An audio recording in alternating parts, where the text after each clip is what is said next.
Hello, folks and blokes. Good morning. It is the 4th of April.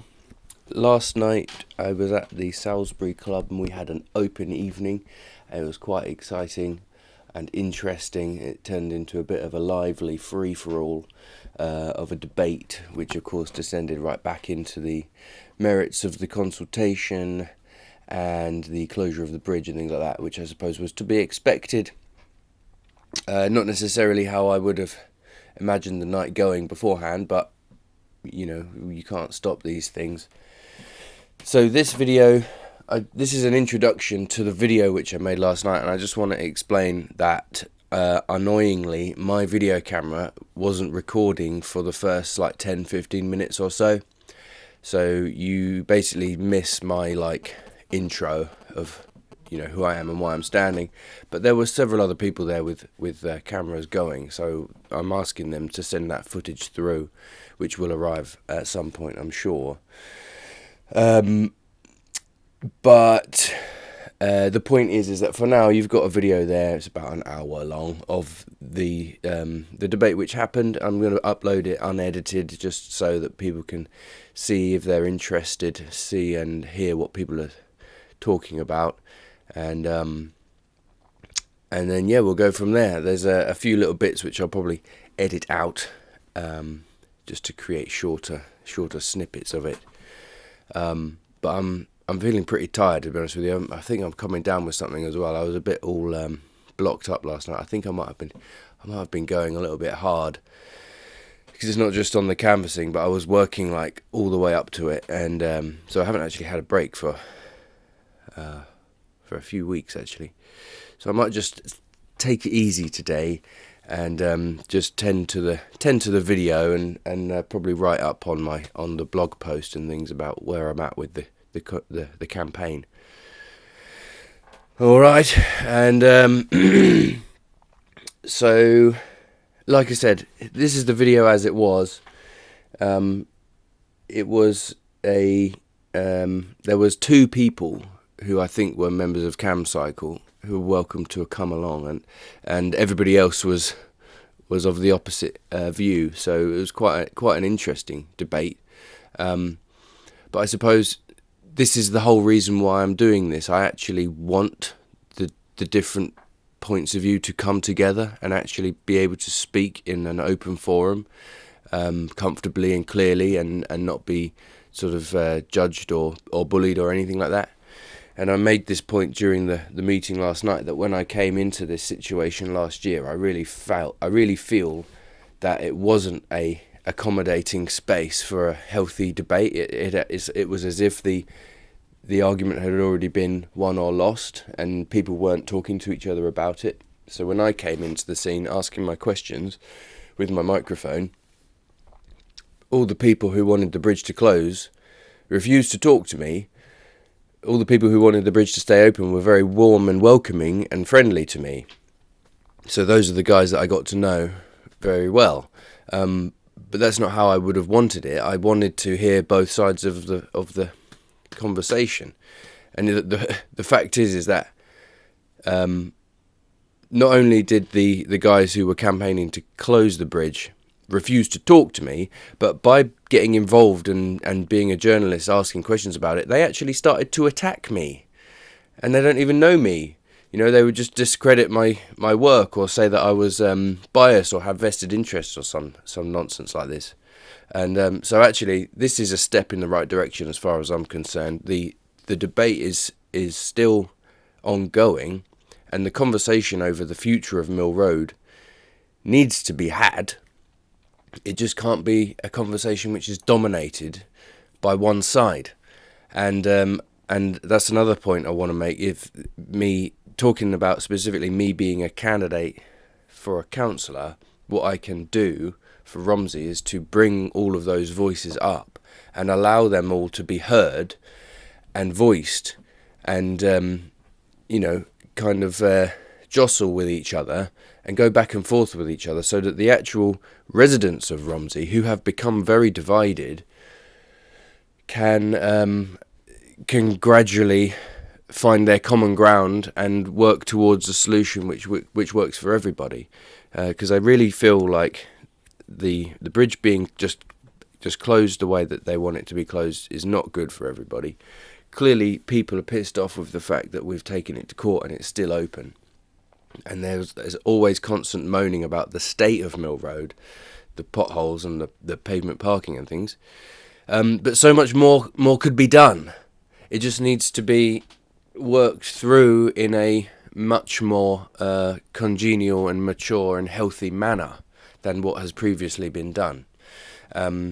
So that's me summing up what my feelings were from last night. And I'm also starting to grasp my understanding of what I'm actually involved in. And a councillor, it's far less about what a councillor wants or thinks, and it's just about asking people what do they want and what do they think. And then you let all of those points of view come forward, and as the councillor it would be my job to absorb that and understand it, and then hopefully represent it truthfully in the council chambers. And so, without any further ado, you can now watch the video from last night. Bear in mind it's missing the first 15 minutes or so we jump straight into I'm halfway through making a point here. But you can still get some enjoyment out of it. Alright, and I also just want to say thank you to everybody who came. It was actually quite a good turnout. So anyway, I'm not going to go on anymore. This is the open evening from the 3rd of April at the Salisbury Club. This was my second day of the campaign. Alright, so watch that and see what you think. Infrastructure. And I think the thing is that the emails that I've got, they do show that. It was known by the people doing the consultation in the 2021. They actually said, we're being asked to consult on something that we don't understand how it's going to fit in. And we don't know what the GCP's long-term plans are. So it's a bit awkward. No, so far nobody. So, yeah. Isn't it very obvious that campsites are very keen to have it closed? Yes. Yeah, of course, they've made it known. Yeah. So you got Mike Davey is Camcycle, Dave Bages is Camcycle, Petersfield and Romsey. Sorry, Anthony, I see your hand up there. For those of you who don't know me, my name's Anthony Clark and I'm a local historian amongst other things. I used to work in the civil service and I was an independent candidate this time last year in UNEDITED, and actually one of the things like that my leaflet was to abolish the GCP and the combined authority on the grounds that on the card that I gave Will just now, if he's got it. It's a complicated mess. And this is the common theme coming through all of your comments and your comments as well, Will, is the structure of how our city is governed is now so complicated that nobody really has a clue of what's going on. And I speak as someone who has spent the past 10 years going to and filming these council meetings and seeing the public questions that you've asked. And I think one of the questions for the general election from all candidates is how in the world are they going to simplify and consolidate and condense how we're governed so that you don't go along to a meeting such as the GCP meetings where you've got 1,000 pages of documents to wade through and you've got to try and make sense of it. Now, as I mentioned, I used to work in the civil service. I used to work in the department responsible for communities and local government. I know where they're very bodies, but metaphorical ones and political ones, not the literal ones. But my generation growing up here in Cambridge, we weren't taught civics, politics, the rule of law, anything like that at school. And there isn't anything, because I've tabled the public questions, about where adults can learn collectively about how our city functions, how our democracy functions. So I think one of the, and I commend you, Will, for standing as an independent candidate just on the basis of the issues. And I hope one of the things that comes through in the debates that you're going to have in Romsey, in the same way that we have the debates in Queen Edith's on the same thing, is that we discuss actually how do we collectively learn the essentials of how our city is running, so that we can actually know what's happening in good time, scrutinise it, say what we do like, don't like, and more importantly propose constructive solutions such as Colin Harris's proposed light rail, that amongst other things would link Haverhill to Addenbrooke's and potentially take a lot of the traffic off the road, to the essentials of, well, where does Michael Gove get the powers from to impose a development corporation and things like that. So I hope in your campaign those things come out. I'll leave it there. They will. I should think that they will come out, and we'll have to grapple with all of those issues, I think. Well, on top of that, Anthony, they're proposing another overarching body for this growth plan. Yeah, Yet another layer. development corporation. And I read one of the members of the GCP stepping down, and she'd pay £200 a year less than the Prime Minister. And there's so many huge salaries. The money's been absolutely wasted. She's on more than progress strategy. She had an inflation. Oh, okay, she got an increase as well. Okay. It was indexed. As a resident, don't you feel as though we're the lowest of the low? Because I see people way above me, even people that cycle have got more say than a resident. You know, campcycle is so influential.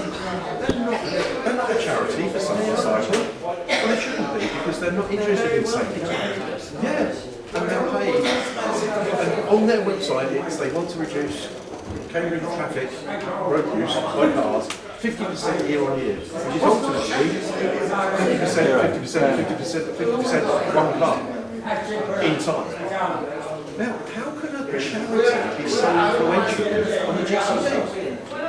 Because the way the consultation system works, the stakeholders and all the rest of it. All right. Well, where did we get to with that? Where were we? Where were we at? I mean, I've got a question. Are you going to offer yourself almost as a single issue candidate, or are you going to try and have a range of things that you say you're standing for? I mean, because you could say, they will say that the bridge is not a city council issue. The thing is, well, it is, I think, because of the way that they've gone about it, is we have to use every opportunity we can to send that message. They didn't give us an actual vote or anything like that. The problem is, what happens on Mill Road Bridge is going to affect everyone in Cambridge.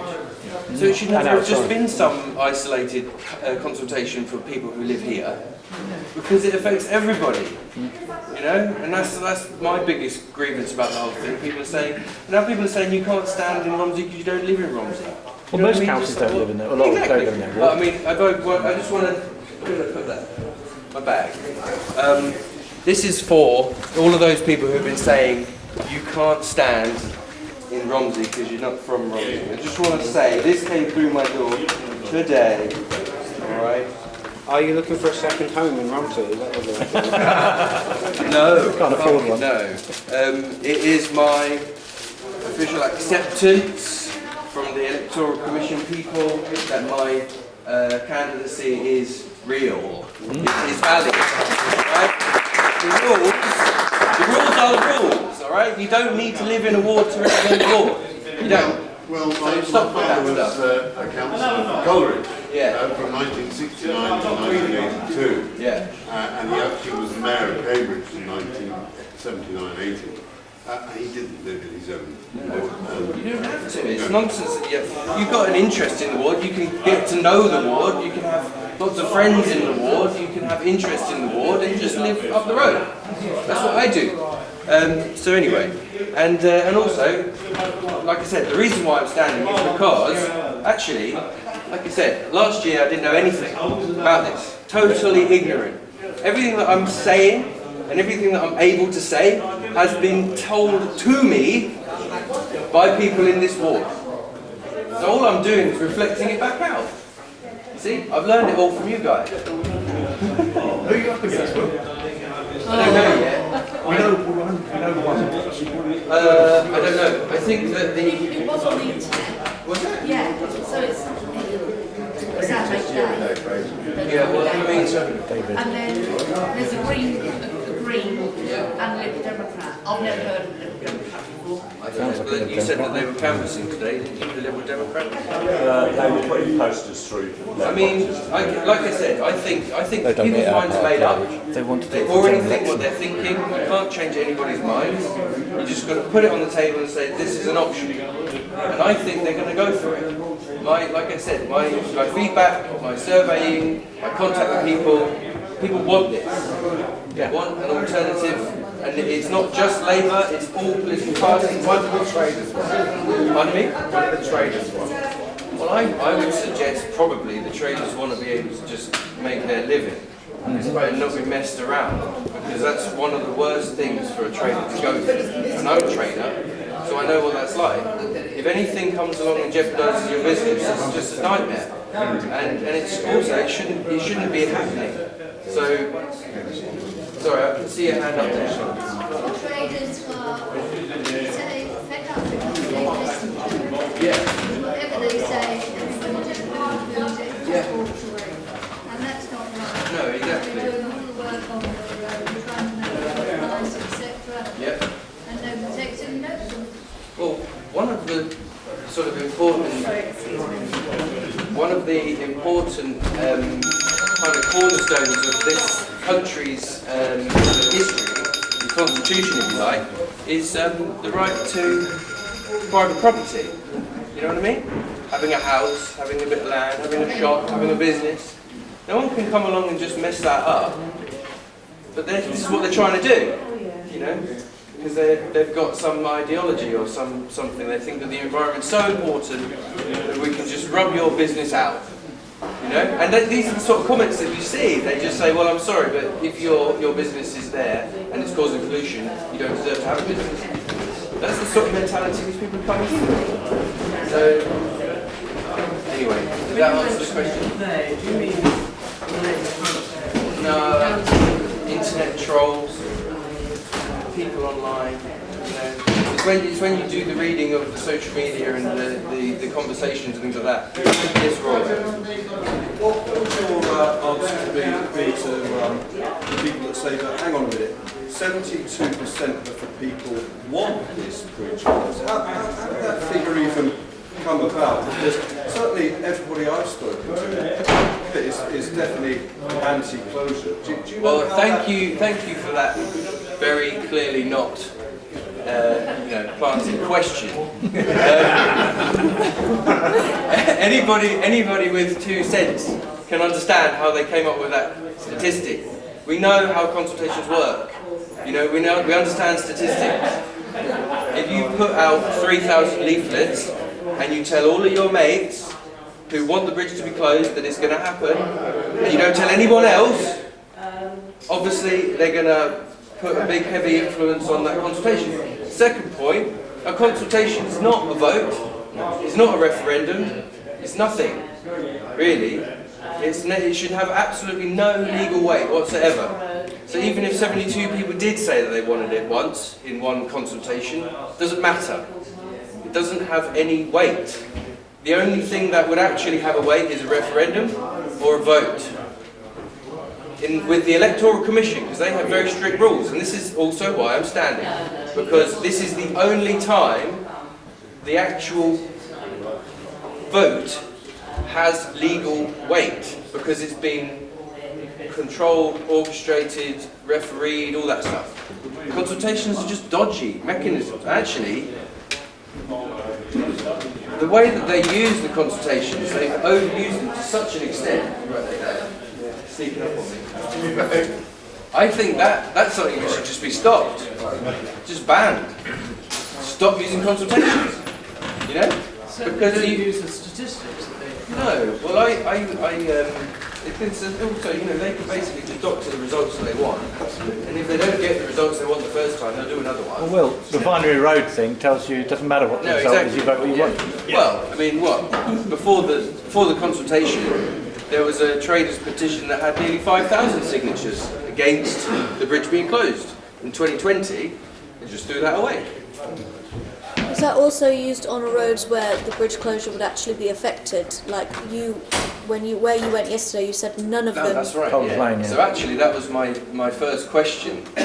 I treated my canvassing yesterday of Coldham's Lane as if I was just conducting a survey. So you say, hello, I'm conducting a survey of the area. Can I ask you some questions? Question 1: were you consulted over the bridge being closed? And they all said no. And question 2: are you in favour of the bridge being closed? And they all said no. Surprise, surprise. We weren't consulted when we were on Argyle Street. Argyle, yeah. I met another guy on Argyle Street said he didn't know anything about it. I bet Giles wasn't either in his own street. Yeah. Anyway, I mean, I'm so fed up with that 72% statistic. I just hate it. I want to stamp it out onto the ground. And you know, anybody who tries to actually sustain that argument, I'm just no. Interestingly, in the Cambridge Independent this week, there's a story about a greenway going through Grantchester. Oh yeah. And would you believe 73% of the local people were against it? Oh wow. But the GCP decided to go ahead with it. Now there's a surprise. Surprising how often figures in the 70s come up in these statistics. But as I said earlier on that Facebook post, actually, on the radio, the person who was for the Greenway said that they weren't expecting any more cyclists to be using the Greenway than is already using it. Peter Blake said that. So, you know, why do it then? If the locals don't want it, and it's just like the bridge, 72% of how many? 50? Yeah. Well, you know, that's the thing, is you need numbers, not statistics. In the news this week was Huntington going over 20 miles an hour. Would you believe they had 8 responses to their consultation? That's a majority, I suppose. Oh yes, well there were 3 in favour and 1 against. It's I would say the practice of consultations is pernicious and it's been abused. Definitely. Well, do you know how many consultations the GCP have run? Not to date, but I know that of last year when I counted, it was 61 in 5 years, and 15 were in 2020. It's over 80 now. Yeah. So, also, just sorry, one more point on that. The consultation about the East Road underpass was open for 3 weeks. Anyway, go on, Anthony. Yeah, on the consultations thing, the whole system of consultation, whether it's at local government or national government level, is utterly broken, because the people who are most affected by it, as you've said, not just aren't consulted, they're not even made aware of what the proposals are. And when you get such a huge number, who actually has the time to go through all of them and give an informed response to all of them? I mean, how many of you know that there is even a central government consultations webpage that has all of the consultations listed, because there have been a whole host of consultations that have affected possibly your businesses that, you know, very few people get to find out about. So again, it's another issue for the, I guess for the general election, is to say, when it comes to governing our city, how can we significantly reduce and condense the numbers of consultations so actually we stick to the important stuff and you don't have kind of like, you know, 500 pages worth of background reading that you have to do beforehand. And in that reading there's some very dubious vocabulary. Oh yes. I had no idea what a modal filter was. And again, it's a bus gate that stops cars going. I didn't know what an LTN was. And I consider myself a very active traveller because I travel the globe. No, that's called walking and cycling. Well, as Will said earlier, he used the acronym TRO. I didn't know what a TRO was. I didn't. 18 months ago, I knew none of this. So, one of the, and again, one of my complaints, which is one of the reasons why I stood as an independent last year, was because there was, there was so much that was passing through, and that was being forced through by the GCP, which, again, Was the city consulted on that? Another thing that Will raised about the, which was a complaint from East Cambridgeshire District Council. Their residents, quite understandably, when coming into Cambridge, because there are no bus services and there's hardly any rail links, of course they're going to be affected by it. But because for whatever reason the ministers chose to exclude East Cambridgeshire, so the villages from Bottisham that way, from being part of that partnership, how were they supposed to influence what that final decision was? Same with the combined authority. Were we given a choice on that? Were we given a referendum or even a consultation on that? Were we even asked? No, we weren't. The Chancellor decided we should have a combined authority. Well, we've got it. And so, for me, the entire system is actually broken really from the very top. And what you're seeing with the Mill Road Bridge case, irrespective of what your view is just a symptom of that entirely broken system. Because has anyone been given any alternatives to what the Mill Road Bridge scheme is? Has anyone been given details of, for example, linking the two new housing developments to each other? We haven't been given any of the alternatives. It's as if the transport officers have said this is the scheme, asked the councillors to rubber stamp it, and it just goes through. I'll leave it there. If I might jump off on that point there to kind of bring it back around to what we're doing, just by a quick show of hands, is there anybody here who thinks that consultation was fair and accurate? You do think the consultation was fair and accurate? Okay. And for these people, it was the consultation for the bridge. That was the question. No, but there were 4 consultations for the bridge, so which one of the 4? Well, I don't know. The GCP consultation in 2022. As a show of hands, I just wanted to see what people think. So we got 3 people who think it was. When the bridge reopened again after COVID, there was a request by everybody, I think, to run a consultation. Yeah. So that's what happened. Sure, but I mean, and people were. It wasn't just people who were on one side of this that were invited. Because I sat in on some of the consultations, and there was people from both sides of the argument. Okay. So, I think you have to take responsibility as an individual to get involved. I completely agree with what Anthony was saying about how the system is broken and how it should be easier for people to engage, but it's not at the moment, and that's not something you're going to be able to sort out. No, of course not. So I think you have to say as an individual, I am interested. I've lived in Romsey for years. Yeah. I work in Romsey. I brought up my daughter in Romsey. I care about this. Sure. So I get involved. I would just have to say, just on that point, if you don't mind, I don't think it's fair to say, you have to, if you care enough, you should get involved, because actually people have got so many things going on in their lives, and it's like, they would want to get involved, but they might not have heard about the consultation in time. That's all. So that's why I say it's not fair. And so actually, basically, making a big drastic change, completely contingent upon whether or not people can engage in a consultation or not, doesn't mean that should be the deciding factor. There's other factors that should be considered, like the consequences and the deciding factor was the vote that was taken. What vote? The vote that the county council took. Yes, but they were basing that on the consultation, which was the 72% thing which they had created.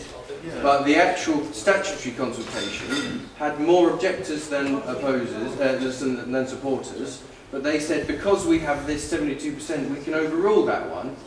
But there's no legal mechanism. They're within their discretion to do that. You see. And the only reason why it stopped is because we were able to put that to judicial review, because they are the power. Once they decide something, they decide it. That's it. The only thing that can stop it is the courts. But Jerry Bird was actually misled in that council meeting because she was told that people who had a blue badge could nominate people who could cross the bridge to visit them and take them places. Yeah, you know, so she was misled because she would have voted against the bridge closing. Mistake straight away. Yeah, but their decision would have been taken then. That was weeks before that had actually been changed. So can I ask you a question? When you see how unpopular that decision is, right, regardless of whether or not you feel it was a fair consultation, even if it was a fair consultation, when you see the results, how can you like sort of stand by it and say that it was okay? Can't you see that maybe we shouldn't do this thing because it's causing such a lot of social upset? It depends which room you're in. Well, of course. But Len, like I said, no, I agree. I get I've been you. in lots of other rooms where everyone's really Sure, but then doesn't that show that there's a safer environment? So, all right. I Well, think, well, now is the chance, because you're saying, you know, if you put all that, you know, whatever camp you're in, now you're saying, so if you win, if you are successful as a councillor in Romsey, that says something. I mean, it would only be because people agree with what I But said. if you're not, Yeah. would you see that that is an actual vote? How You mean would see- I drop it? Well, I mean, it's not about you dropping it. Yeah. It's like would you how do you accept perceive? that that's a democratic That is, but at the same time, there are these problems with this the way that these ward elections take place. You only need a few hundred or a dozen or so to win a ward, right? And if you take like a city's worth of council, or the county council, for example, each one of those could have been voted in on various local issues. You bring them together into the county council and infer the fact that you have a majority, so therefore you have a mandate to do what you want, even though you've never actually put your kind of agenda on the ballot for everybody to know about. The people of Romsey and Petersfield were made aware, right, or a group of people were made aware of what was being planned, but nobody else in Cambridge was. And that's the point I'm trying to make, is that you can't just say Romsey is going to be this isolated little enclave now, and Mill Road belongs to Romsey. It doesn't. It's part of Cambridge. But it's not just Cambridge, it's the outlying villages, and the people that serve our city had no idea that this was an issue and the bridge was planning to close. And the question is, the 72% of people that voted or were consulted, or they happened to know about it, which group was that? Because I know, as a working mum who was brought up in Romsey, most people that I know in Romsey had no idea and still have no idea that they are planning to do this. And 72% of people citywide accounts for about 0.03% of the population. So, right, yeah, we bring Rory on, and then this chap behind. Yeah. Rory. Can I just say, when I heard that 72%, which is kind of why I asked you earlier, I was really shocked that so many people wanted that bridge to close. And then I was really shocked by how many people wanted the congestion charge when that consultation took place. So I started to think about it, and then I realised that it's possible to vote as many times as you like in a consultation. For some reason, known only unto the powers that be, they have left that open to abuse. Now, when you have situations like this, like the congestion charge, where certain groups or individuals could benefit financially from cheating in the consultation, then obviously there's an incentive for that to happen.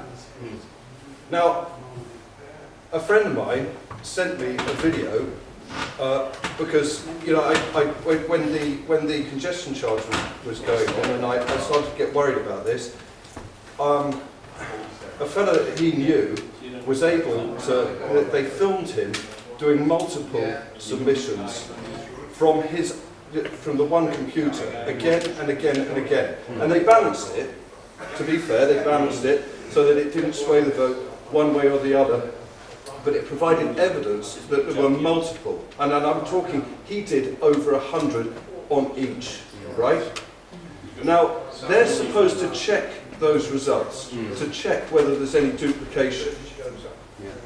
And when they were asked in the council chamber, they said there was no evidence of any duplication whatsoever.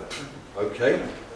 So now either they're not doing their job properly and they're completely inept, or they're covering up the fact that this is taking place. But when we talk about whether or not it's a fair consultation, it's not possible to have a fair consultation. It's open to abuse. And people with a vested interest can submit as many times as they like. They can get their goldfish to do it, their pets to do it. It's appalling that decisions of great importance are made on the back of these things.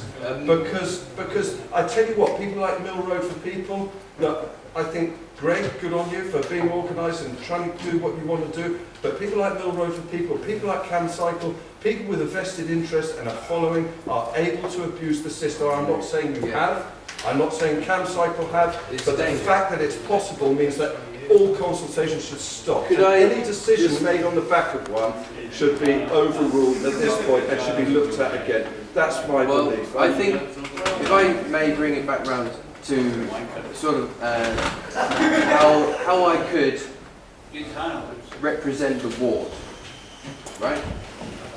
What you've heard tonight is just a little sample of what I've been hearing for months and months and months now from lots of people, okay? And I refute the fact that, or the claim that the current councillors represent the ward, because they've actually tried to silence all of this in favour of this other point of view. Okay, so yes, maybe you could argue there are merits to a consultation process or whatever, but they're not really representing the ward. Okay, and so I'm standing because I've heard all of this for a year now, and it has affected my mind and it's affected my heart. And also I drive up and down here, I use this road and I use Colden's Lane as well. In fact, last time the bridge was closed, I got a ticket. You know, you don't have to live in Romsey to be affected by this. So the point is, if we could stop, we're in danger of kind of descending back into debate and argument again. Just on the point of what I can do for Romsey, it would be to not silence this and not silence this either.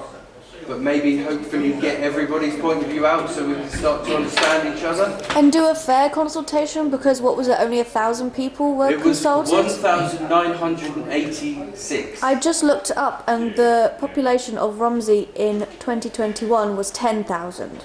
And over the voting population was 77%. Everybody votes in a general election, but the results still stand. No, but 1,000 out. I'm answering the question. What did I do? 1,000 out of potentially 7,000 because of voting. Okay, 2,000 out of potentially rounded to 24 figures. How much budget would you put on contacting every single person who can vote in Romsey? Well, you just said it's the independent's choice to go for it. I think it's But the money's got to come from somewhere. We've got people making an opinion on something that they're going to drive down the road. Yeah, But what percentage of a population would you consider I wouldn't do a consultation. viable? All right, I wouldn't. Just 2,000 out of potentially 8,000. That whole method. So how many would you say out of 8,000? How many people would you have to actually? I think the voting population, all of them, should be asked. Person talking at a time. That's fine. Yeah. We were not polled, and that's different. Yeah, that's what I meant. You Sorry. use the example. Sorry, you cannot use an example of people not turning out to vote like it's a poll. We have an electoral poll, and you have that come to your door. With a consultation, We have to stumble across it and to know that we're being consulted. But every household is notified. We're not But they notified. don't necessarily take part. That's okay. Can we? I've got a point over here. I've got a hand over here. About half an hour. Just my point really is. Wait, guys. Can I just bring in my how many people have you personally put a notification through letterboxes over the last 18 months? How many thousands of letterboxes have you posted posters? Over 20,000. Yeah. So it doesn't take much, that's one individual, to notify 6,000, 10,000, however many people in Romsey. Do you know that there is a decision to be made about opening or closing the bridge? Firstly, do you even know? Because I was never told about the congestion charge. Well, Okay. if I could leap in. Okay, One more point over here, and I feel like we should actually change the subject. The council does do, or the councils plural, do some valid consultation. So if my neighbour wants to put an extension on his house, I get a letter through my door telling me what the proposals are and the timescales and a reference. I go and look online and find everything out. That's too good for a proposal to shut down quarter of the city in terms of vehicle movement. So there's sort of an imbalance with how these things are carried out, and it'd be good if a candidate or an elected official on the council say, well, can't we do things better and differently? Yeah, why do it this way for this thing, this way for this thing, this way for, it doesn't work, does it? And if you need to tell quarter of the city, or all of the city, or whatever, that's just what you've got to do. I've got a letter through the door about increased costs of residence parking. So I have to apply online with my email. So if they want to tell me what's going on, they could have emailed me and they've not sent a letter. But that was for business. It's a business letter sent to all the private residences. But we got a letter through our door to tell us how much the business. They put the wrong data table in the letter. But the point is, a lot of things are being done that need to be done better and differently. Right. I want to just end this sort of session now. All right. You two. No, hang on, wait. Neil. Right. Now, this topic, sorry, Giles, I just want to say this, all right? So this topic is a divisive issue. It has divided opinion, and people are really, really strongly opposed or whatever to each other, right?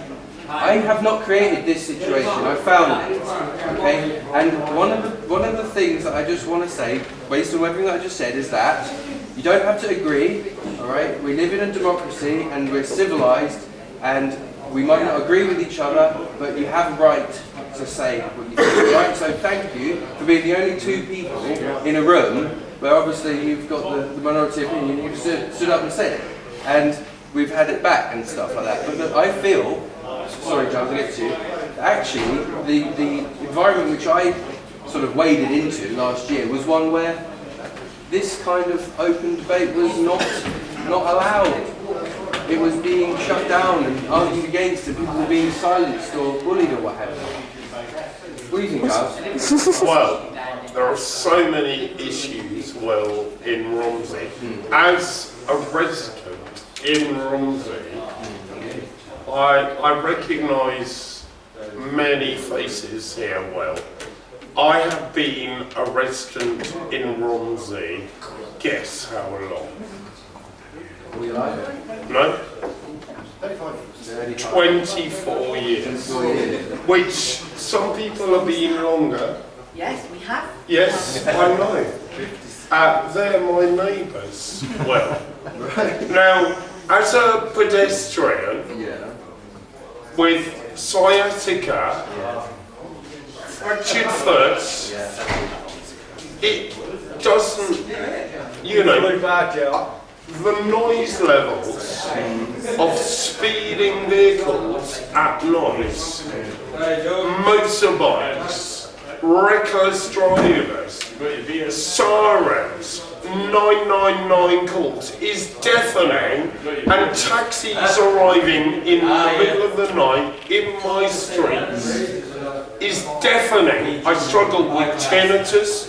I was a nurse. I worked on building sites. and I work from home now. Giles. And There's no roadway, each street, I'm sure. I mean, What's the environmental effect of having a bridge shut? The problem is that, you know, the other roads. having There's going to be more pollution in having sciatica and health It's my problems. problem It from doesn't- building site Yes, but it work. doesn't actually give you more No. rights than anybody No, else. I'm not saying it does, but I'm outspoken like you will. I'm aware you came to me at the bar, and I know where you were, okay?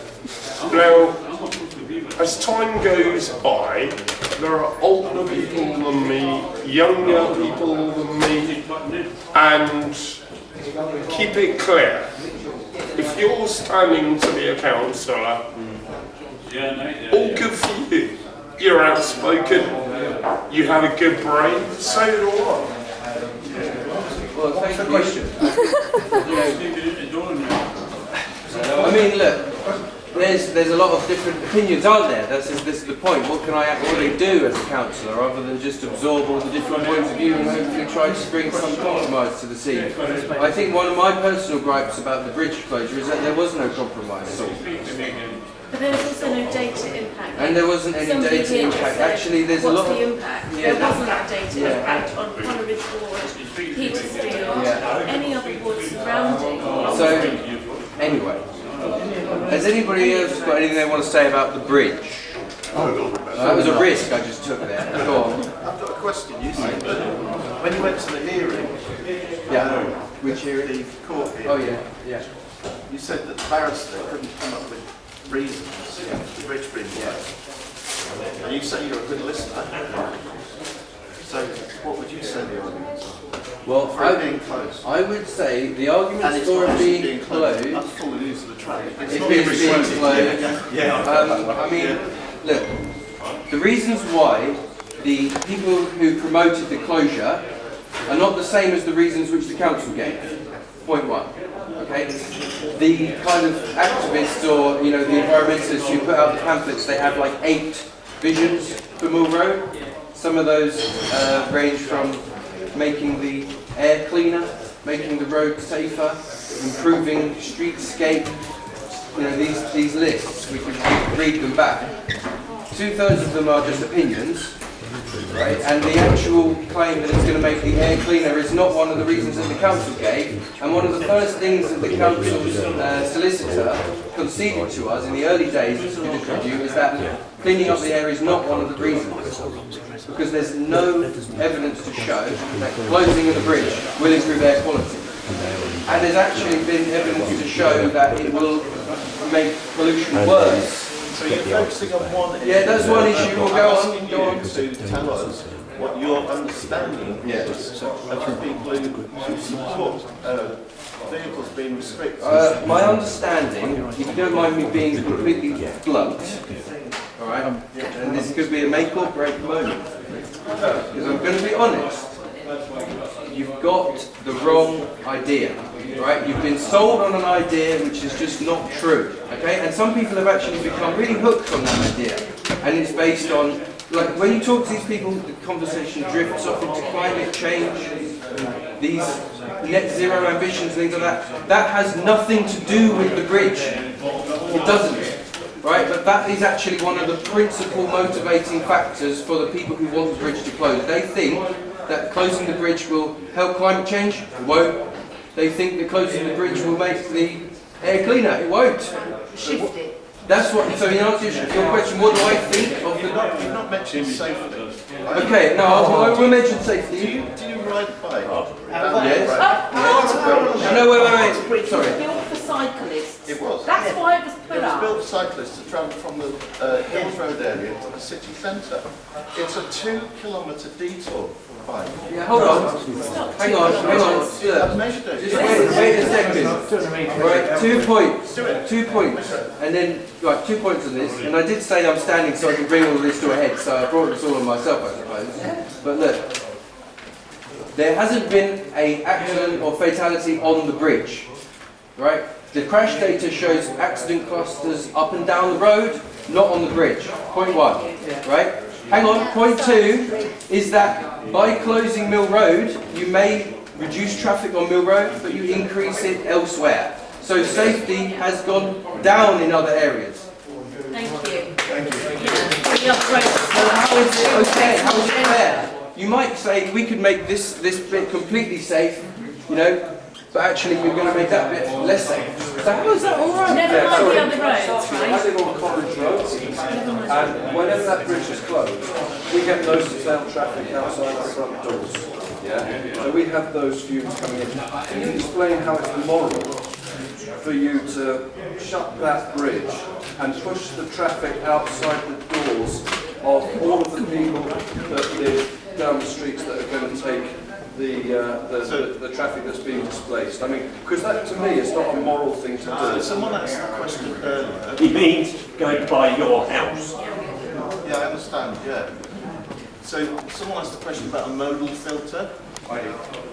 So the idea of modal filter is to encourage people to change the way that they move around. But they don't, people have to use their car. They have to drive the car. But this has happened twice before. And both times it was stacked up. And that's not going to change because people have to move. Now, if you're moving the traffic from Mill Road to outside my front door, how's that okay? So most of the evidence it's not going to go away. in these areas of Oxford, and I'm sure that you won't believe anybody else, but over time, that traffic, the word they Now, use you is see, vibration. I hear where you're coming from, and I've read the report, and the report clearly states that the traffic, you know, disperses. And I think that the major report that they did was based on one in London. And it's not one. Well, the overarching, the one that's most often quoted. We've got Boris Towns in there. Sorry, can I just finish this one point? Yeah. The scientist that was responsible for that report was caught in a shop tearing down anti-LTN posters. So if you start with an idea in your mind, you can prove anything with data. That's what you guys are doing. Go on, Tamsin. Listen to Tamsin. I think I'm going to cheer everybody up because everybody thinks the bridge is closed anyway. Yeah. And that is why it is so quiet on Mill Road at the moment. And if you say to people, you know, do you think the bridge is closed? They go, yes, because they think it's still how it was before. And nobody has informed them. There's only some people. And it's terribly bad business, may I say. Elizabeth. One thing that I haven't heard anybody suggest as an alternative, and it may just be that I haven't heard it, but it seems obvious to me that one approach that would help a lot in increasing safety is to put hard enforcement on speed limits on the bridge. Yeah. Speed limits for everybody, for everybody. Scooters, the what? And cars. I was in a taxi once that was going 35 miles an hour over the bridge. Yeah. And I can understand, I cycle sometimes and I take the Carter Bridge and it's not a mile and a half longer. 300 metres. If I had a signal, And, All cycle lanes. Measured from Oxford Street, go down to the bridge, go over the bridge. it's a mile and a half long, but not a mile and a half longer than going across Mill Road. So can I ask you, I don't want to... But anyway, Yeah. so it seems to me that if we made sure that South of the city, Hills Road, to the city centre. Sir? Ever been on the roads? If you're on a bike, you go the shortest route possible. All right, so hang on. if I could drive across half the bridge, I'm using it. but a couple of cyclists. Okay, let's go one at a time, please, Well, look, or we'll talk over let's each other. withdraw it back down because it's been nearly an hour we've been talking. Well, more than an hour. Have we achieved anything? So my point was that would, Yeah. if we're talking about the danger from cars, then restricting cars to a hard 20 mile an hour would help that a lot. Sure. And I thought there was a, is there not a there speed is, limit? but it's not enforced. Right. Well, that's So that would help. Yeah. That would go some way anyway. It wouldn't solve the problem entirely, but it would certainly help in decreasing the dangers from cars on the road. without What's your name? Do you mind just so I know? Steve. Based on this and the opposing sort of factions, as it were, would you accept that there does need to be some compromise, or are you sort of arguing from the point of view that we won the consultation, so you've got to do it, and that's it? Or are you prepared to think that actually maybe for the benefit of all Romsey, it could be scrapped and start again in a more kind of conducive manner? I've lived here for 35 years, brought my kids up here. So go on, so I've been here 67 years. Go on. Yeah, carry on, yeah. When the kids were young, wheeling them in a pushchair up Mill Road was horrible because of the exhaust fumes. I used to really hate it. I used to hope that within my lifetime that would change. Well, fuel has got a lot more environmentally friendly. It's not four-stroke anymore like it was then. You know, it's Lots more EVs around. lots more electric What if it was- vehicles. All the what if it buses, was- look at all the wonderful buses. What if it went back to All being our traffic light electric controlled? buses. Yeah, the buses that now run every 20 minutes instead of every 10. And the ones that tear up all the road because they're so much heavier. Feel like we're running out of I would like to- patience at the But this is moment. a really, can I just ask this one really basic question? Because my thing in my silly head is that if the bridge closes, each side of that bridge remains just as dangerous as it was. And we all see cars speeding over that bridge and down Mill Road. But the only thing that changes by closing the bridge to motor vehicles, aside from buses, is that that stretch over the bridge is, I guess I agree, a bit safer. The other side of Heathsfield and Romsey, I experienced over the two closures, pandemic and post then, was that actually people were more frustrated driving on each side of that bridge, tearing down Tennessee Road, tearing down Coleridge Road, where I live, and actually using those side streets as what Mill Road people say are rat runs, and they really were using it like that, and they still will. So what actually changes?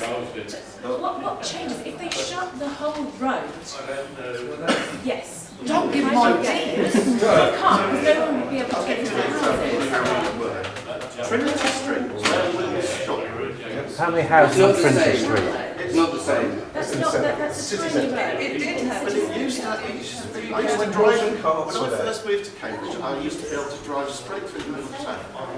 Yeah, this is nowhere near the central town. It's not a residence. Where we've got tourists. Mainly tourists. I do agree with you that I remember when the bridge was closed before.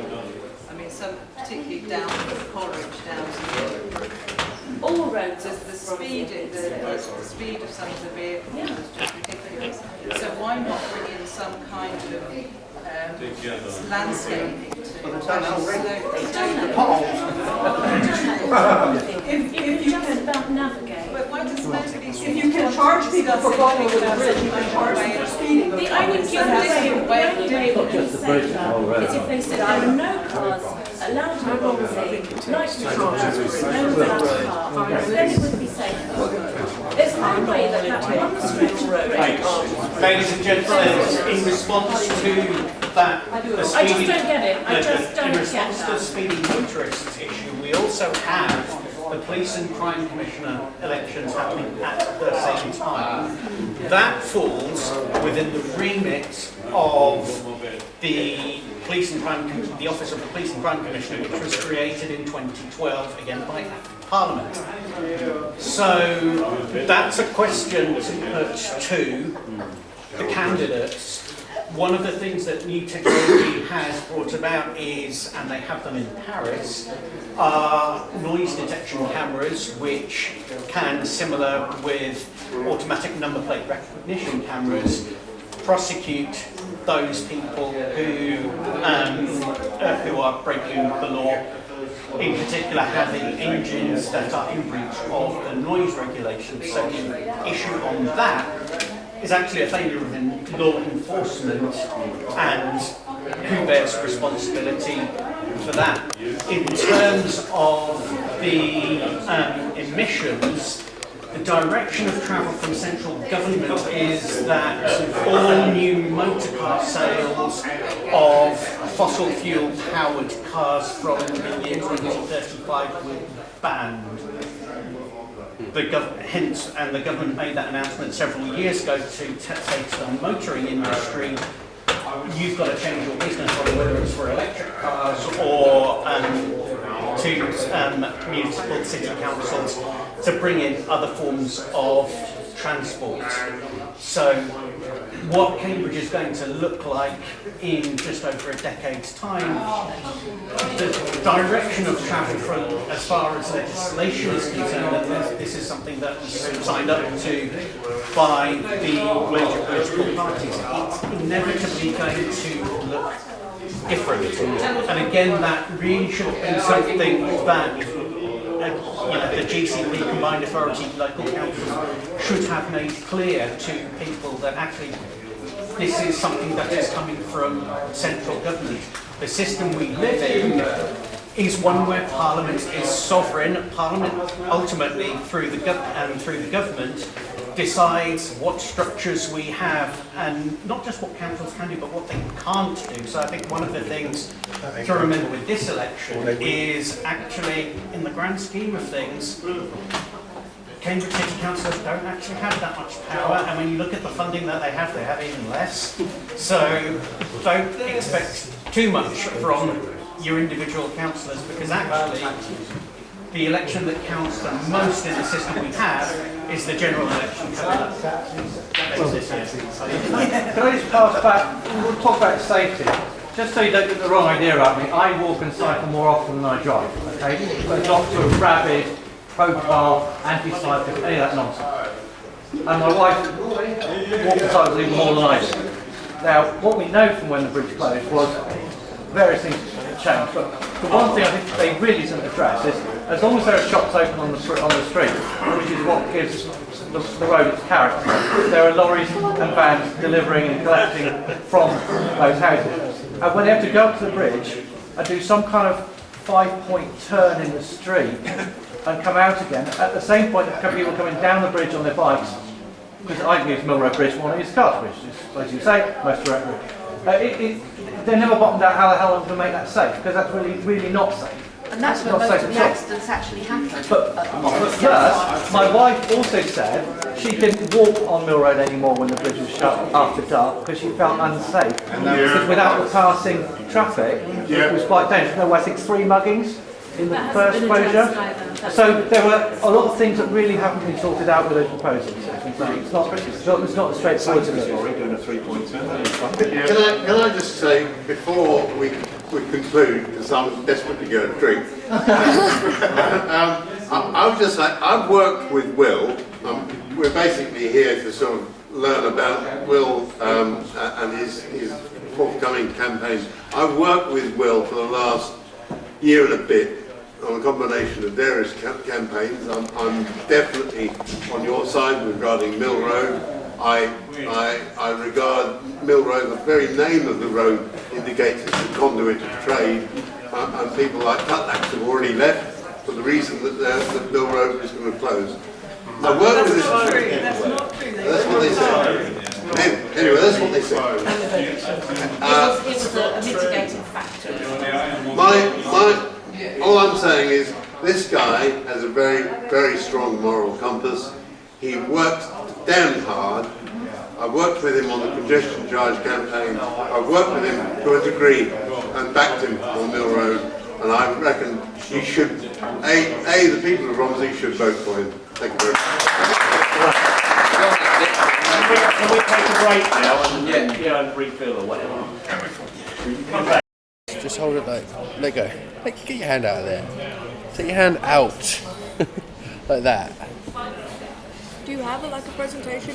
Yeah, I wanted to talk about things which I had learned. This is the reason why I wanted to actually do it. Do you have it with you? Yes, I brought it with me. Here, I'll just kind of hold it like this. Anyway, it's alright. So,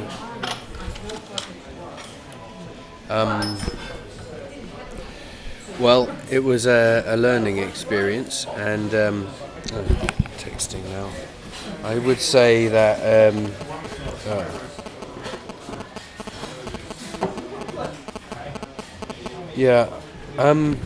I mean, it was a bit of a free-for-all in the end. I think next time we'll have to try to control it from descending back into the debate about the actual bridge again. But I thought at that time it was sort of natural that would happen, so I kind of just let it go. But I was hoping, I would like to actually give more of a presentation style thing, where people come and actually listen to things that I have learned, which I want to share, to help inform people, you know what I mean? But other than that, I think attempting to, the important takeaways from that night would be that people on Mill Road in Romsey need or want, but there's an appetite for a kind of a space where they can air their different points of view in a kind of congenial manner, even if it is a very divisive topic. There's too much division on Mill Road, there's too much cliquiness on Mill Road, and there's not enough productive conversation or dialogue happening. Actually, that night went quite well in the end, I think, because you did have those different points of view there who, instead of just arguing at each other and storming off, it ended sort of mutually. There has to be a common ground that everybody on Mill Road can find to come back together again. And I think that one of the takeaways from it was everybody feels how much of a shame it is how divisive this situation has become and how divided the community has come over it. And so for me, I wanted to bring this situation to a head and bring the conversation back out, and I encouraged different points of view to speak, and hopefully the Mill Road community can find some way to kind of compromise and reconcile with itself. You know what I mean? And all I'm doing is driving a stake in the ground and saying, come here if you think this. And obviously people are going to disagree, but a lot of people agree. But when they disagree and agree, they can come together and actually kind of discuss their different perspectives rather than just sort of overrule each other. So if the campaign or the candidacy of William Bennell for Romsey could mean anything, hopefully it could mean uniting the community again. Uniting the independent Romsey. United as an independent Romsey, where it's not so top down, But what are you actually going to do in terms of? It seems like you're standing up for one issue about the middle. Yeah, well, that's that. But what is that? Other than that, you can offer to Well, Romsey? that's something which I think came out of this meeting. Instantly, the meeting degenerated into the Mill Road Bridge debate again, and it did. But I suppose the thing is that you have to confront these issues. But for me, that's only a starting point. Yeah. You know what I mean? The Mill Road Bridge issue is only one issue in the area. It just happens to be a very important one, from my point of view, that will affect everybody in Cambridge. But I was hoping that we could have steered the conversation into other issues. And so, as a representative or a candidate, I have to ask people, what are your concerns? What is it that you're actually caring about? And I did that with Anne at the end. She gave me a few things that she'd written on a piece of paper, so I can go and consider that. And everyone's got their own little issues, haven't they? Everyone's got their own grievances or their own gripes, or there's always going to be the potholes equation, which is a tough one to solve. But I think as a candidate or as a councillor, we have to be realistic to understand what the council is actually capable of doing, which I don't think is very much these days, because we've got like the GCP and the CACP and big development corporations coming in and overruling everything. what can a councillor actually do other than facilitate a discourse and listen to the people's points of view. And I don't want to be a single issue candidate, and I don't want to be someone who's just driving in very strongly on one side of a divisive debate. How would you get around it? What, get around being that? Just one issue. I don't know. I don't know. I'd have to. The thing with tonight was you had 2 people who were against. What was it? 25 people. And I respect that, and you have to kind of accommodate them and know it's okay that you disagree, that everyone disagrees with you. You're speaking your point of view, and but then I also want to go closer to those people and understand where they're coming from, and then hopefully, I mean, at the end of the night, they had also had, I think, positive interactions with people of the opposite camp, and we can start, fingers crossed, to reconcile. How many people do you believe, without having done any consultations, would be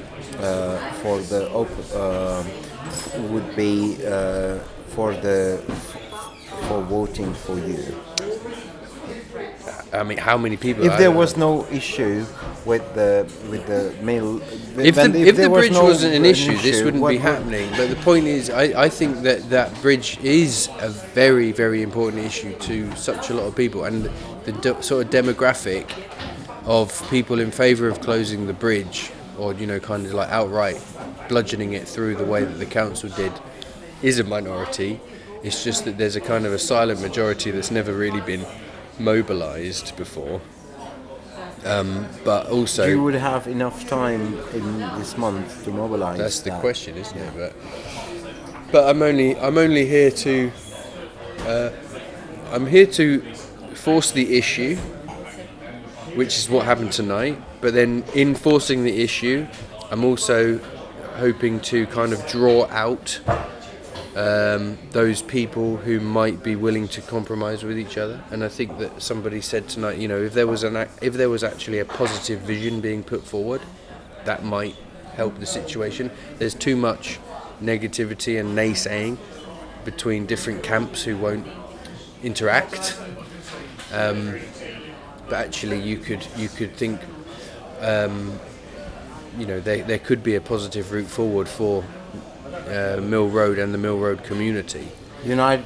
The thing is that tonight, I actually think, and people have said this tonight, is that actually people have got a lot of pent up stuff that they need to vent out, and just by putting on this night, I've kind of offered that opportunity for people to come and say. Yeah.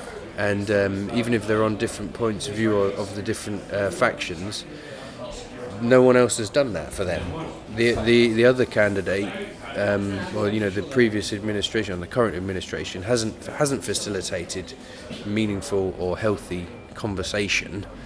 It's actually, I think, exacerbated tensions and divisions, and that's the situation which I came into a year ago. But it was already there. You know what I mean? I found it there. And it's a shame, I think. It's sad what's happened to Mill Road. And hopefully we could, I would suggest, because I'm always learning, aren't I? And tonight was an interesting one. This could collapse and devolve and degenerate back into a divisive debate again. Or it could be an opportunity for Mill Road to right itself and reconcile with itself and come up with a meaningful compromise that works for probably not everybody, but at least suits enough people that it is basically accepted, and people can get over this ridiculous road situation and get on with their lives. You see, that's in my idealistic point of view, but we'll see how people respond to it. I'd also like the opportunity to be able to show some people who are my sort of critics that I'm more than just a critic of the council. Actually, I'm creative, I'm imaginative, I've got good ideas, I'm positive, I work well in a team, I manage a business, so I've got skills and attributes that I could bring to Mill Road that they might actually benefit I think from. this is some things that people would like to hear more from you, of your own personality. That think you so. bring it rather than siding only one side of the issue, right? Exactly. Do you feel like you are presenting minority point of view, or you're representing all of the Rumsey? Well,